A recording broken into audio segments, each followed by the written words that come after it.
Yes, let's start today's class as I will be looking at Harrod model. Let me uh, straight away um, start by sharing the slide. Um, Let me share my slides. I've already sent it to you on your platform, but let's have the shared slide. Okay, can you see my slide? Yes, Yes, sir. sir. We can see it, sir. All right. Okay, so we want to look at our Dormar growth model, an overview of the model and its applications. Okay, so this will be our lecture 5 or 6 or 7 as the case may be. So by introduction, the Harrod model is a combination of two economies. We have Harrod and we have Dormar. They came together because their ideas were synonymous, with just slight difference or addition by Harrod. It's a Keynesian theory that argued that capital accumulation through investment and savings can determine the growth rate of an economy. Don't forget, we had some theories like Big Bush, who is emphasizing a heavy investment made by the government to making the economic growth a realizable one.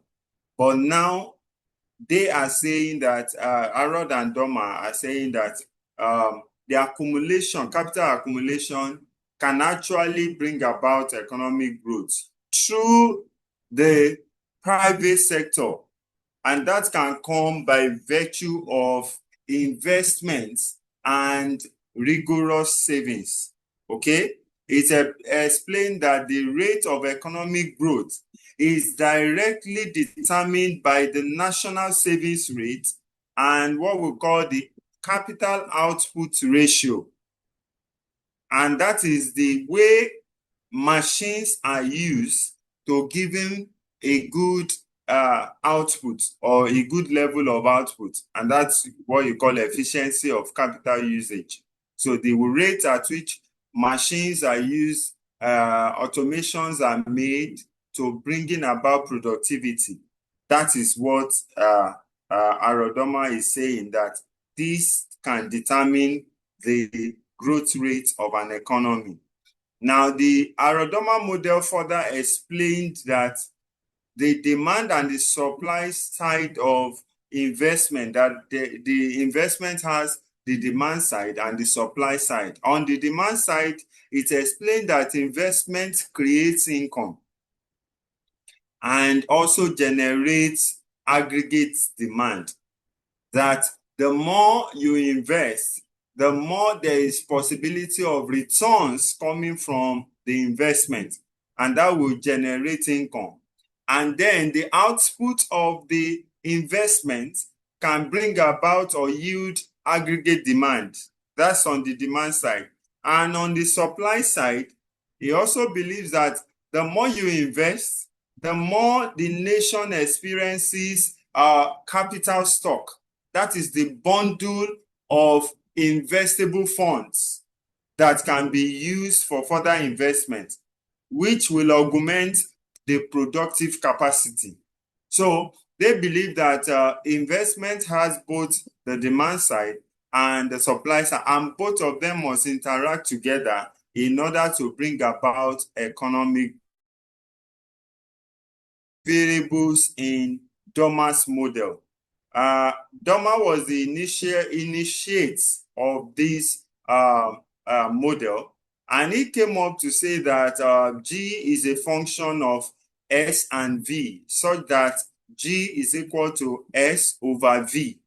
The G there represents the growth rate of the economy, while the V there represents the capital output ratio. That's the amount of capital needed to produce 1 unit of output. And then the S there, the small s, is the savings rate, the proportion of income saved and not consumed. So for an economy to grow without inflation or unemployment, the increase in demand must meet increase in supply. What do they mean? When you look at investment, you can say investment is equal to savings. That is the idea. That's the idea of Dormar. And for that to be, that means the demand side, which is change in investment, multiplied by the investment multiplier, which is 1 over X, and that is marginal propensity to save, must be equal to the supply side, which is the total investment multiplied by the productivity of capital, which you can call the inverse of Harrod's capital output ratio. What does that mean? That is the theta, and that theta there, or that is symbol there, is referring to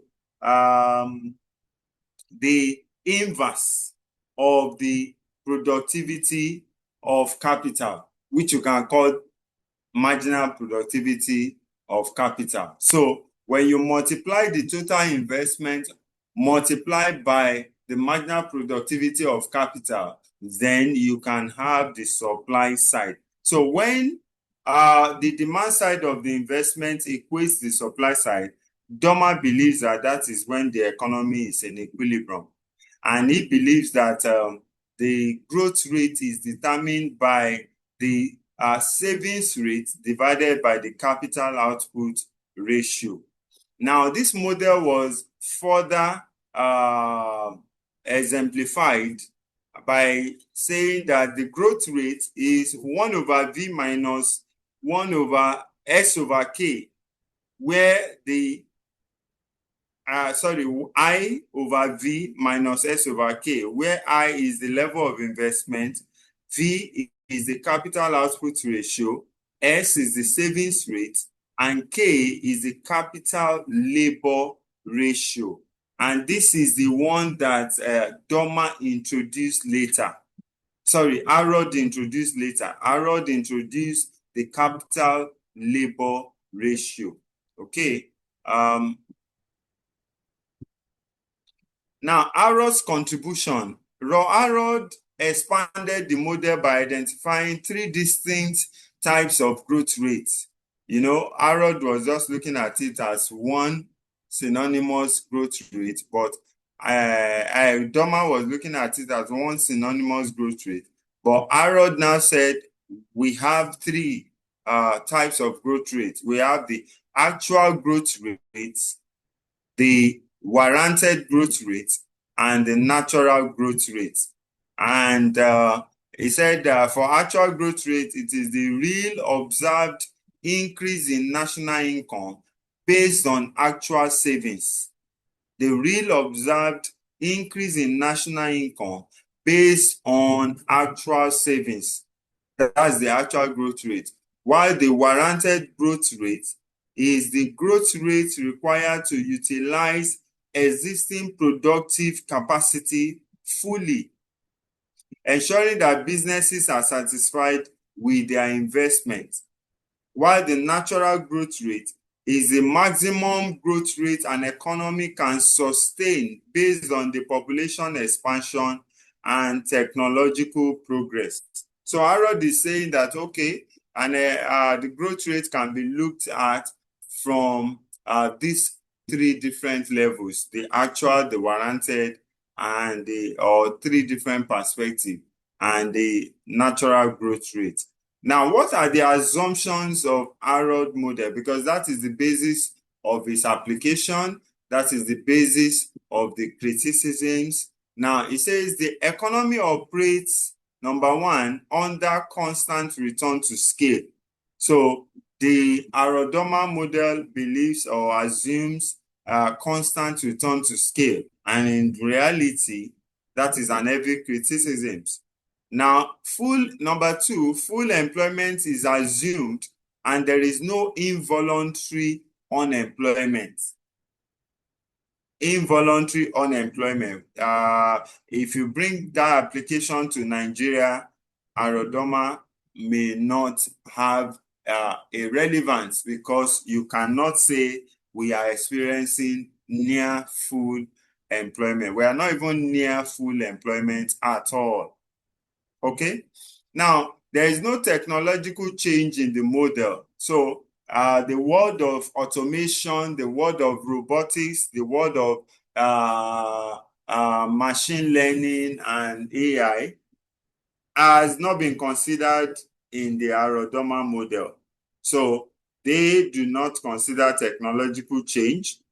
And then investment is assumed to be constant and always proportional to savings.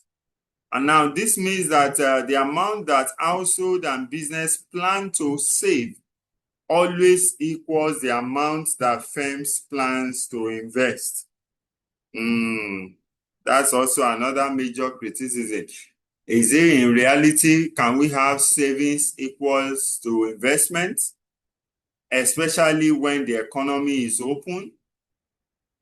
So we begin to ask ourselves the question that these assumptions are only on paper or on a closed economic situation, and not a situation where technological changes are rapid. Now, one of the very important things to note is the role of investment, which the Dormar model emphasized. Investment in capital goods like machines and infrastructure was emphasized as a major key role in driving economic growth. So, and when we look at it, yes, it has a relevance. If the government really devotes a chunk of the budget for infrastructural development by investing in infrastructure all over the states and the nation as a whole, then we can begin to have some elements of economic growth being experienced over time in each of the states. Then the higher investment leads to a higher output and a faster growth rate in the economy. Okay, if the private sector and the government also invest heavily in infrastructure, in machineries, and in technology, it will go a long way to bringing about productive investment, and this will translate into economic growth, all things being equal. If there are no leakages like corruption, leakages like banditry and insecurity, leakages like bad what's it called, bad governance index, and so on. And then what do you call the institutional framework? If the institutions are not weak and if judiciary is not compromised, all these are leakages that will affect the model in a very open version of it. Now, fixed capital output ratio. The Dormar model also believes that the capital output ratio is fixed, and it is based on what we have here when we said the V there is the capital output ratio. So the volume of that V will determine also the growth rate. If that V is small, then the growth rate will be faster. But if that V is not small, the growth rate will be slower. Let's move on. He also said that investments also generate employment. All things being equal, without leakages, yes, investment generates employment. Now, what are the role of savings? He also emphasized savings apart from investment. Now, savings are crucial because they determine the level of investment. They determine the level of investment. For businesses to build factories or buy machineries, they rely on national savings. They rely on national savings. Higher savings directly translate into higher investment, expanding the economic's capital stock. For instance, if an economy saves 12% of its income, that means the savings rate is 0.12 and then has a capital output ratio of V is equal to 3. So this 3 should not be there. V is equal to 3. Then its growth rate would be what? That would be S over V. And that would be 12% over 3 or 12 over 3, and that will give you 4%. So if the savings rate now jumps to 15%, let's assume that instead of 12%, you have 15%. That means that the growth rate will also accelerate, and that will be 15 over 3, and that will give you 5%. So the higher the V, the higher the capital output ratio, the higher, according to Dormar, the higher also the growth rate. But in reality, we find out that there are many other factors that may not allow this capital output ratio to be the only determining factor in the area of savings and investment to determine the economic growth rate. Now, let's move on to the capital output ratio. The capital output ratio, which can be denoted as V or C, measures the efficiency of capital in the Harrod model.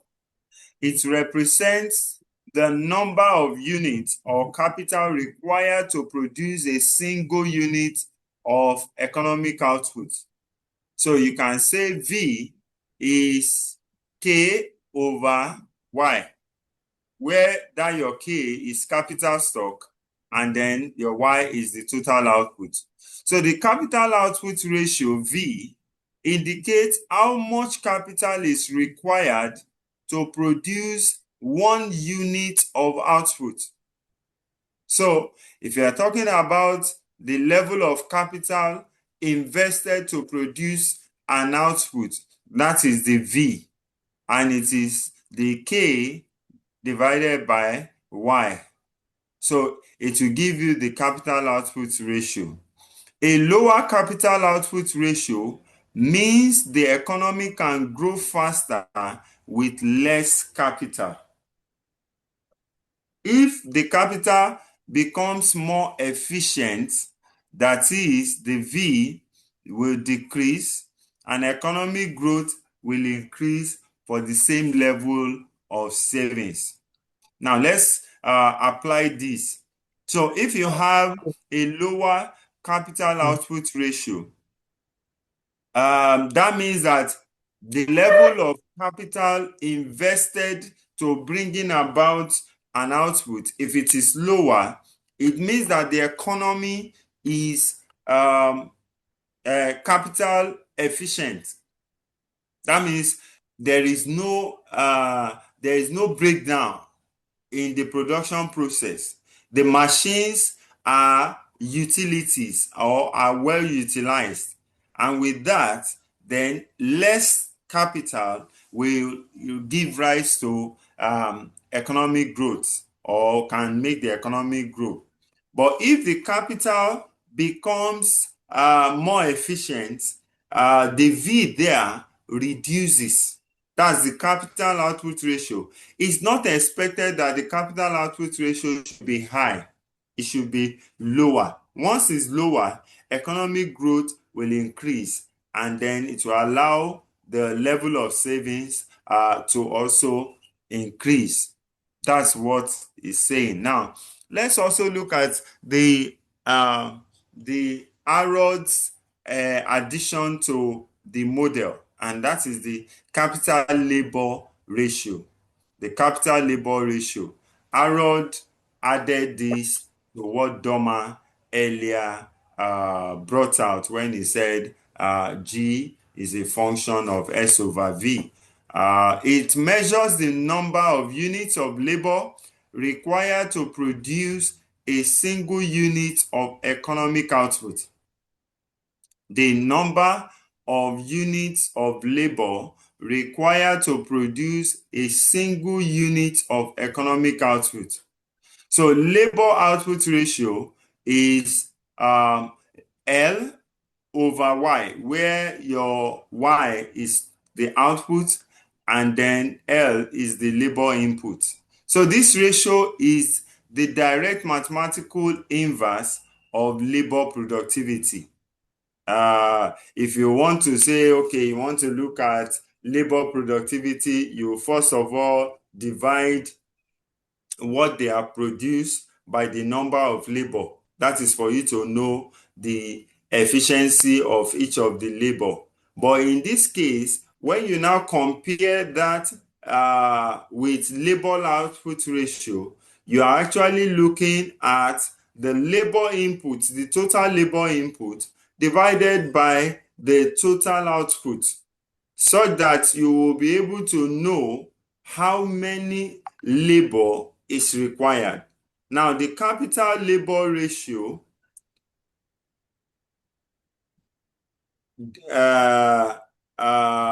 K determines the amount of capital available per worker.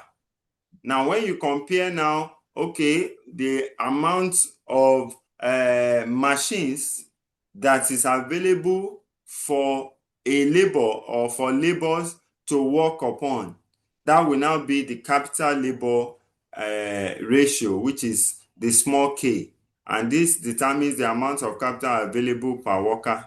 Then the higher capital labor ratios typically result in higher productivity and economic growth. In other words, if you have good efficient utilization of machines in terms of capital and good or efficient utilization of labor in terms of labor, the two of them should be able to give rise to higher productivity and economic growth. Now, the growth rate of the economy. Harrod investigated or integrated labor into his model through the natural growth rate. The natural growth rate, which is represented by G subscript N. He said that this represents the maximum growth rate an economy can be sustained, and that is based on N plus Q. N plus Q. That is the natural growth rate plus the labor productivity. And the growth rate is determined by the balance of investment and savings. The balance of investment and savings. Now, the model suggests that economic growth is directly tied to the level of investment and the efficiency of capital usage. Now, the dynamic nature of the model, over time, there were some slight variations in the model. And the Harrod model therefore captures the dynamics of economic growth. And it shows how economics adjust over time through changes in investment and savings behavior. Now, unlike the static model that analyzes economic conditions at one moment, that means when you just say G is equal to S over V, that you are looking at the economic growth at that moment. The Harrod-Dormar model became dynamic because it now explains how variables like income, investment and savings, which is captured before, and capital stock changes continuously from one period to the other. And therefore, he sees economic growth as a continuous process where G is equal to change in Y divided by Y. That means when you now begin to want to look at the dynamic economic growth, you begin to say, okay, the income has changed over time. What is the change between 1 year and the other year? That is the national output divided by the output base year. And that is what he meant by G is equal to change in Y over Y. Now, where the change in Y is the change in income or output, and then Y is the initial income, and then the G is the growth rate. Furthermore, the model assumes that economic growth depends on capital accumulation over time. And he said that this is a subject is such that K subscript C plus 1, that means KT is the initial capital accumulation, then or capital output ratio, then the new capital output ratio is KT plus 1 is equal to KT plus change in K. This means that today's investment becomes tomorrow's capital stock. Now, by the time you want to now compare another, the growth rate, let's assume in Nigeria now, the growth rate is 3.4% in 2025 or in 2024. And then you want to now compare that with the growth rate by 2025. So you have to now make the growth rate of 2024 to be the basis of the accumulation. Then you add the change in the capital stock or the capital output ratio.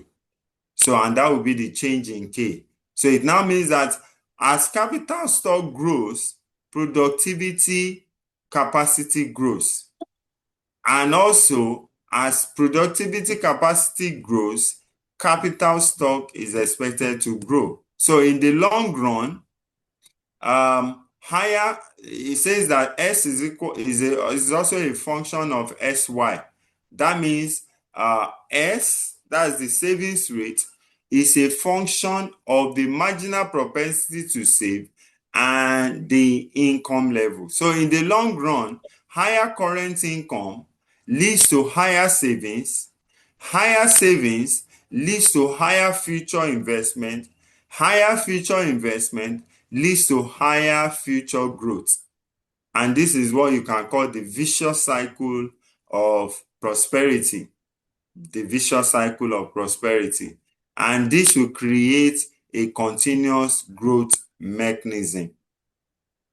Now, there is also the impact of external factors because Harrod began to look at, when he looked at the dynamic model and Dormar also looked at it, they came up to also identify some external factors that could affect the model. So the Harrod-Dormar model in an open economy explains that economic growth, when a country interacts with the rest of the world, can also be affected by the following. One, the level of import and export. Two, foreign borrowings. 3, foreign direct investment. And 4, foreign aids, or what you call capital inflows. So unlike the closed economy, where you just have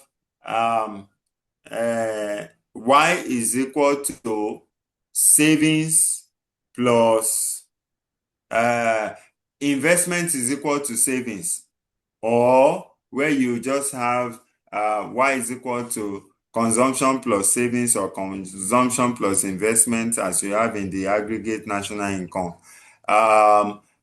The growth now depends, then it depends on domestic investment or savings.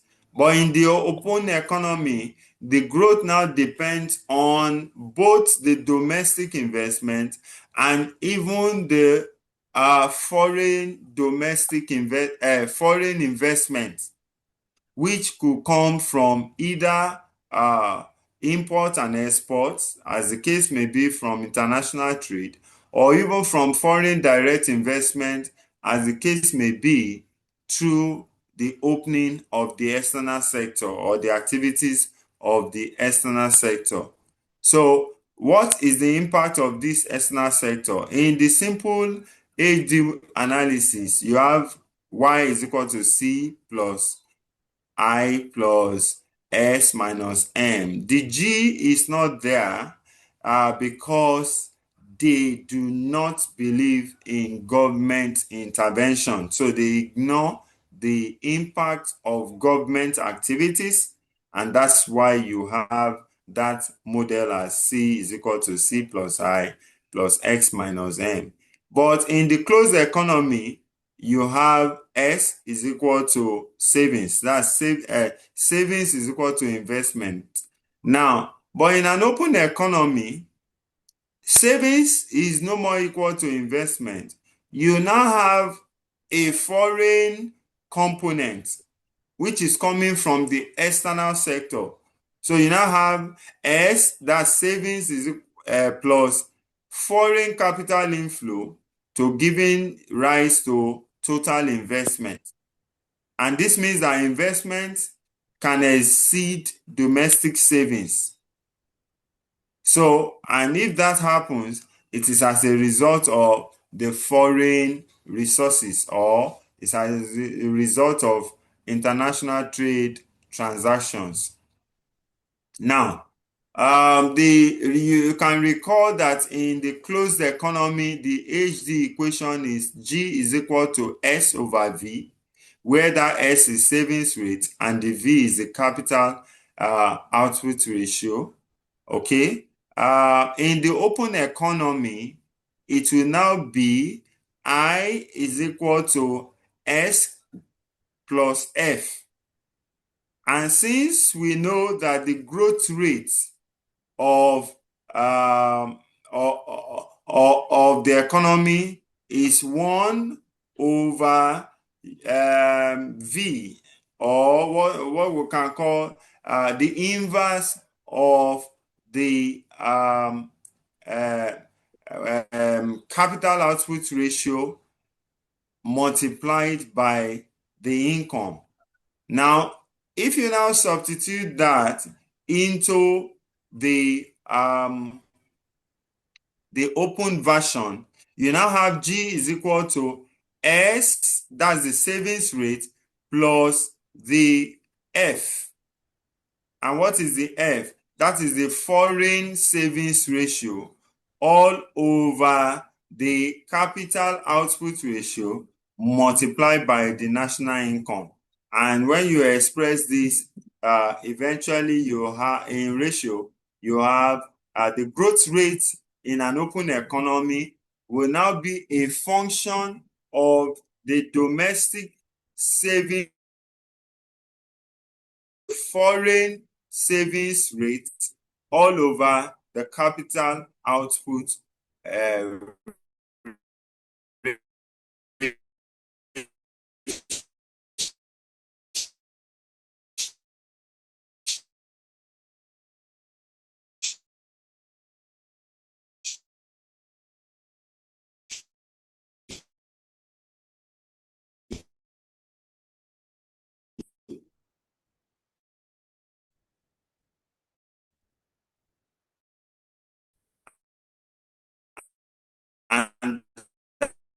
is the Harrod growth equation in an open economy. Now let's take an illustration ratio to be 0.2 and the foreign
All right. Sorry, the network is not stable on this side. Somebody said we can't hear anything. Please, can I confirm? Can you hear me? Can you hear me? Yes, sir. Yes, we can hear you now. Yes, sir. I can hear you. Okay, fine. Okay, fine. So I'm trying to look at the numeric illustration, and I said that supposing the domestic savings rate is 20% and the foreign savings rate is 10%, and the capital output ratio is 5, you have to find the growth rate. The growth rate based on the formula we said is G is equal to the savings rate plus the F, which is the foreign savings rate, divided by the capital output ratio. And that would just simply be 20% plus 10% divided by 5, and that is 0.3 divided by 5, and that will give you 0.06, and that will be 6%. So that means the economy is growing at 6%, okay, when you consider it as an open economy. But if it is a closed economy, now if it's a closed economy, can I have somebody tell me what would be the growth rate if it's a closed economy from this equation that from this information that you have? That means the growth rate will be what? S over V. There won't be any F there. There won't be any foreign savings rate. And the S is 0.1, then divided by 5. And that will give you the growth rate. Okay. So let me move on. We're going to have session of discussion. Now, what is the strengths of what are the strengths of the Harrod model? What are the strengths of the Harrod model? The AD model provides a simple framework to analyze economic growth. The AD model provides a simple framework that analyzes economic growth, and that is just by issue vis-a-vis the savings rate, okay? And also considering the foreign components of the savings rate. Now, number two, the Harrod model emphasizes the importance of savings and investment in driving economic growth. And that is very key because if not for political points, our campaign by our politicians should have been actualized. If they actualize those manifestos that they use to campaign, and they say, oh, there will be investment in infrastructure, there will be good road, there will be good telecommunication system, there will be power, there will be this, like the presidency said also, and now we are yet to Fọkànbalẹ̀ till now. So you begin to look at that. You now say, oh, if there is heavy investment, either from, because what's it called? The Dormar model is not even waiting for the government. Is more or less emphasizing the private sector investing in infrastructure, the private sector doing heavy investment such that it will bring about economic growth. And that is when we look at it on a plain level without any political underpinning. When we look at the Dangote refineries, if we have the likes of him, 2 or 3, 4 coming into the power sector, what will be the fate of the economy in the next 5 years from now? So we can begin to say that, yes, to an extent, that the Dormar model emphasis on the importance of savings and investment in driving economic growth is a point to consider.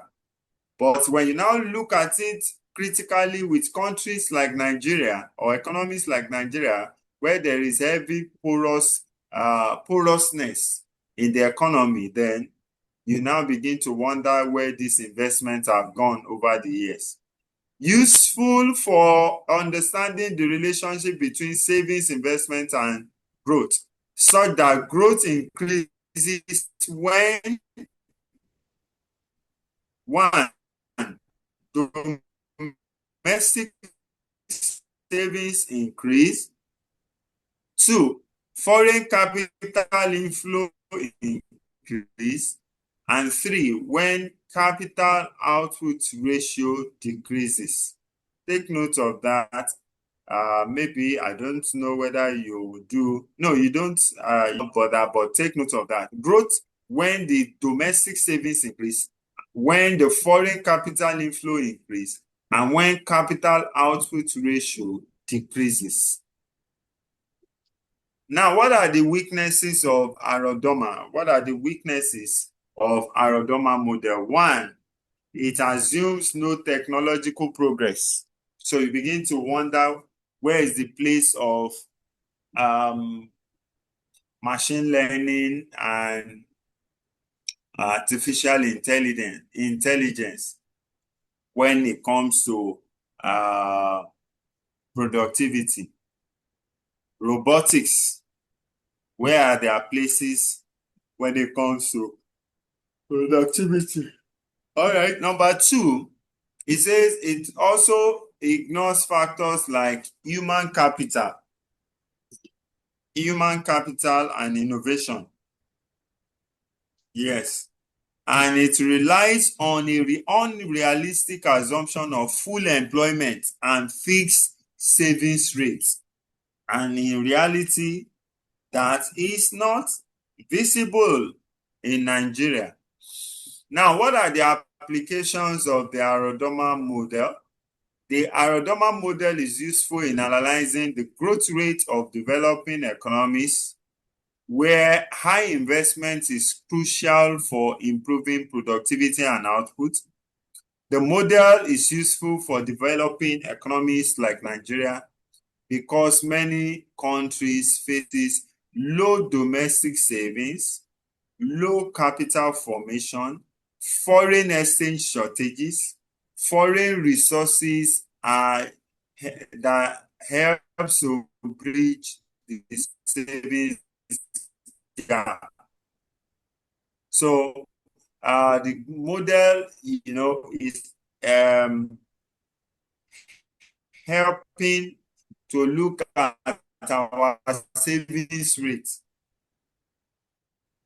look at our investment rate, and look at our capital formation rate, and then the foreign exchange shortages, as the case may be, through the openness of the economy.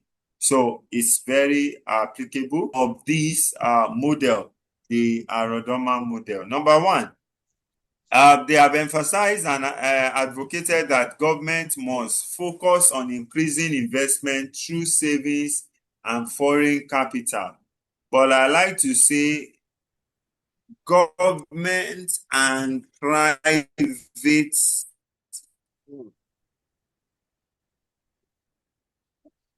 organized private sector. Private sector.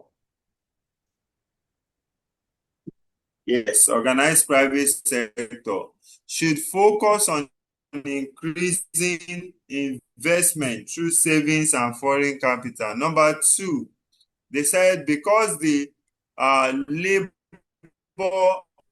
output ratio is rigid, the model explains why developing nations often faces massive structural unemployment, because that um, uh, K, as the case may be, or V, though, um, a V for capital output ratio, is structural unemployment, and why we have uh, high redundancy in terms of capital. If a country has an abundance of labor but a severe shortage of capital, it cannot simply absorb those workers into the production process. So definitely there will still be unemployment.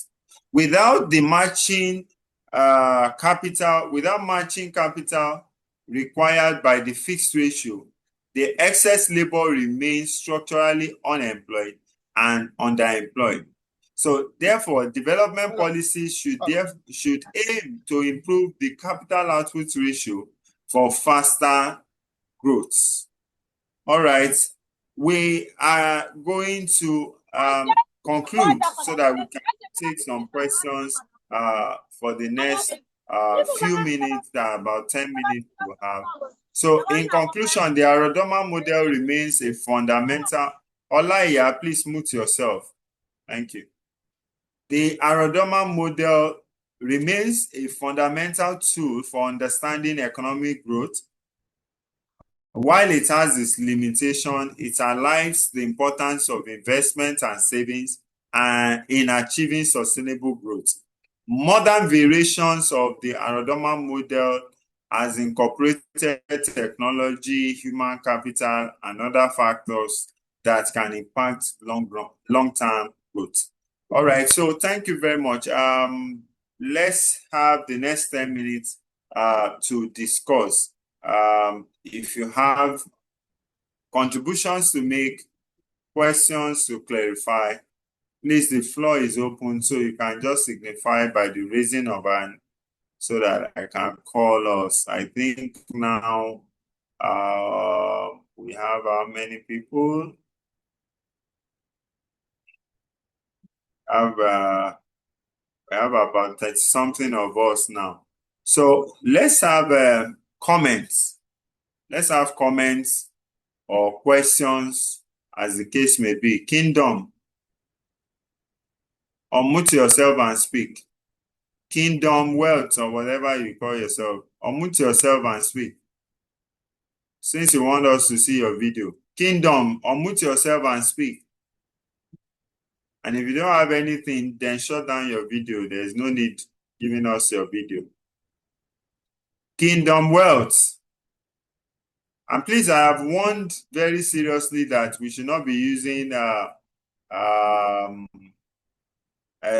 what is not our name. I prefer to call you by your name as an ID. Yes, Kingdom, are you saying anything? You're just looking.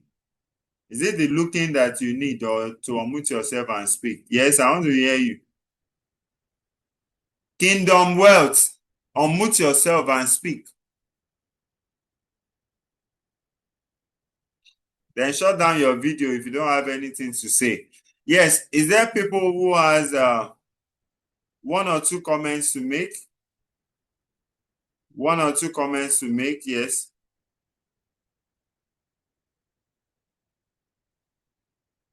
Yes, contribution from the floor. Question from the floor.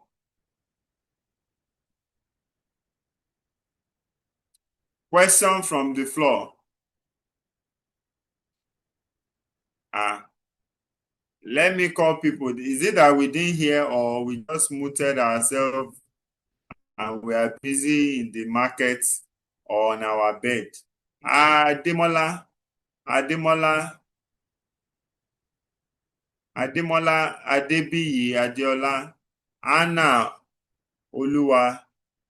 Can you unmute yourself, any of you? You can speak. Celestina Priestley, Solomon Abu, Gospel Austin. Yes. Ọlálékan, Azeez Kudirat, Modupe Shonola. Can you unmute yourself? Blessing or Benson Olisa. Yes, who is speaking? Yes, unmute yourself and speak.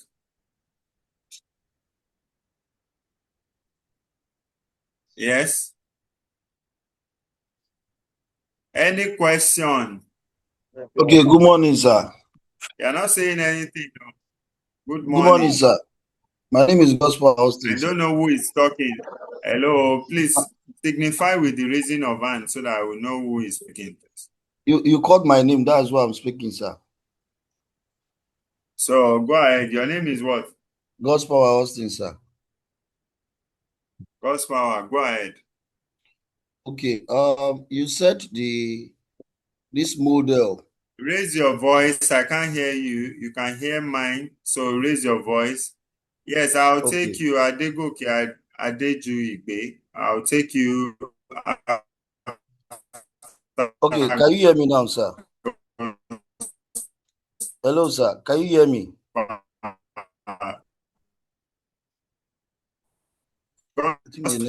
Raise your voice. Yes. Okay. Can you hear me now, sir? Yeah. Good morning, sir. So this Yes, model, yes. Go ahead. this model you talked about. I don't know Go if there's ahead. any. I can hear you. Go ahead. Okay, I don't know if there's any country currently using this model. Then can we also say if government heavily invest in infrastructure and capital formation and all that, it can now be classified as part That's of why I that? said you should. Hello, please. Hello, please listen. Can you increase your volume, mouthpiece and all that? I've Remove done it that, sir. and I've done speak that, sir. directly to your phone. It's at the highest level, sir. It's at the highest level. So I'm finding it difficult to hear you. Okay. Then let me leave others to ask questions, sir. Thank you, sir.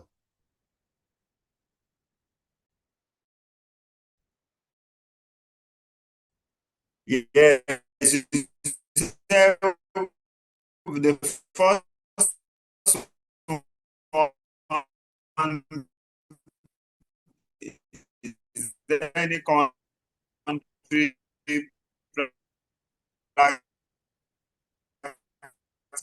Hello, sir. I have a question. Can you hear me?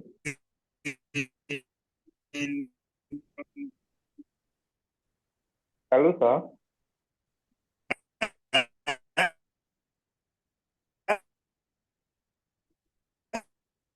Can you hear me, sir? I have a question.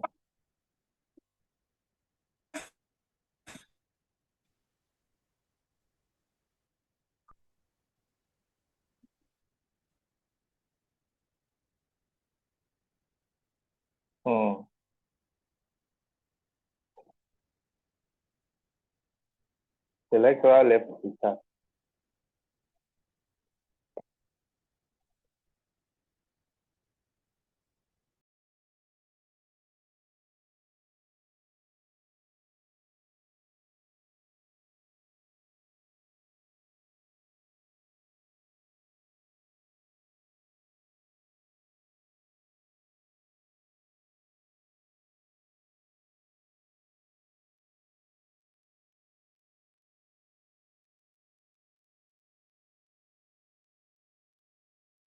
Yeah. Okay. Yes, I think we had some network issues, but we are back. Okay, we are back. Yes, I don't know whether. Let me take Adeju Igbe because your hands are up. I will take your question together. Yes, Adeju Igbe, you are free. Your hands are up. Adeju Igbe, you can unmute yourself Yes, and sir. speak. Yeah, good morning, sir, and thank you for the Yeah, class, good sir. morning. Yes, sir. So I wanted to just clear the accuracy of the Harrod Dormar growth model. How does it reflect in the Nigerian economic growth journey so far? How does it reflect? In the Nigerian economic growth journey so far, in realistic base? So if you want to answer those kind of questions, you just come straight to your assumptions. You can go to the weaknesses and the strengths, which we have talked about. First, you go to the assumptions, look at the assumptions of the Arodoma model. It says from what we did, it says the economy operates under constant return to scale, that there is full employment. That means there is no involuntary employment, that there is no technological change in the model, and investment is assumed to be constant and always proportional to savings. Now, pick each of these points and then analyze it with the Nigerian economy using some realities or realistic figures. Now, if you say, for instance, full employment is assumed, then you need to now look at it with Nigerian situation. Is full employment assumed in Nigeria, or do we experience full employment? What is the level of unemployment vis-a-vis youth unemployment, involuntary unemployment by way of people that lost their job as a result of one reason or the other?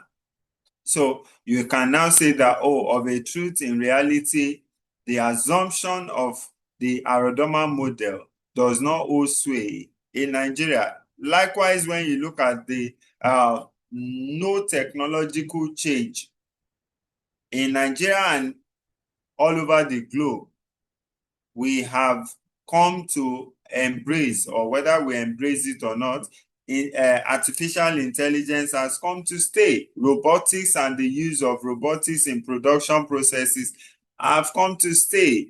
Robotics in business places have come to stay. Machine learning in production networks have come to stay. So you now begin to say, that also may not be able to hold sway. Then when you also look at the assumption that investment is proportional to savings, look at the examples you can pick in Nigeria. Is investment proportional to savings? Do we have adequate savings coming from the household and the businesses?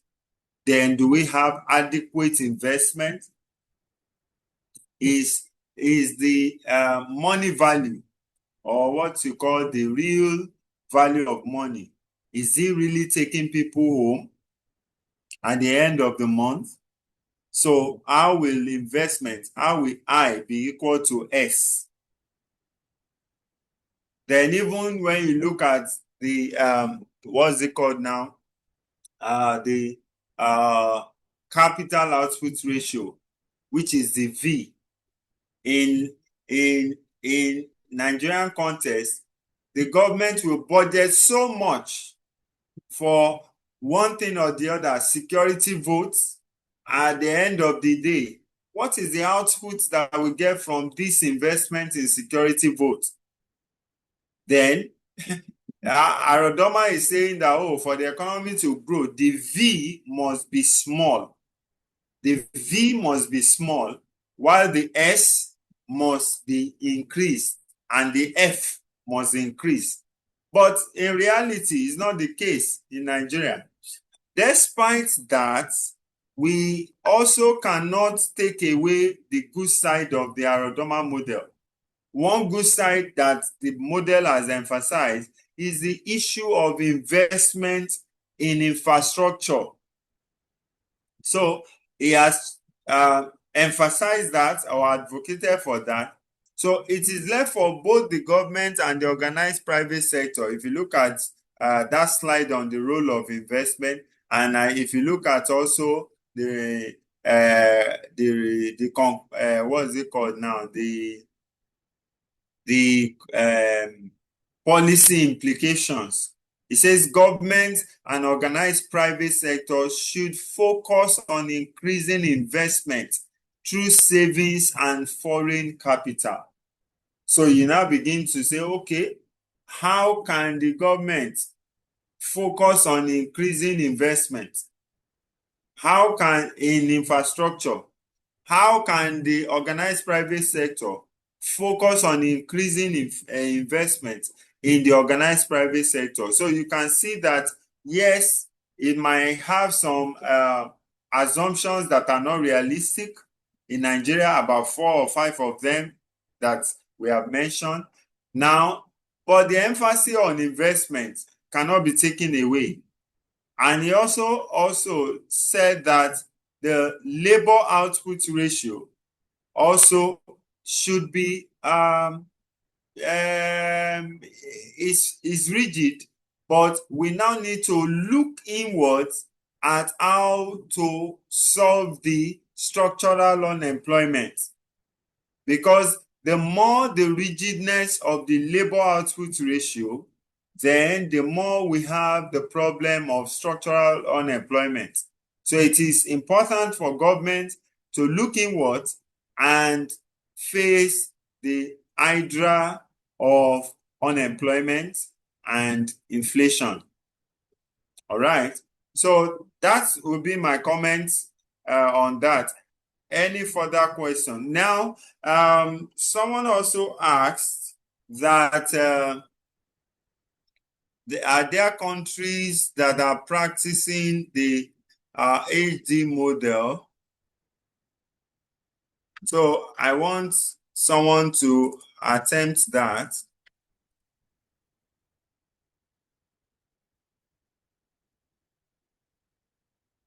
Countries that adopted the Dormar model.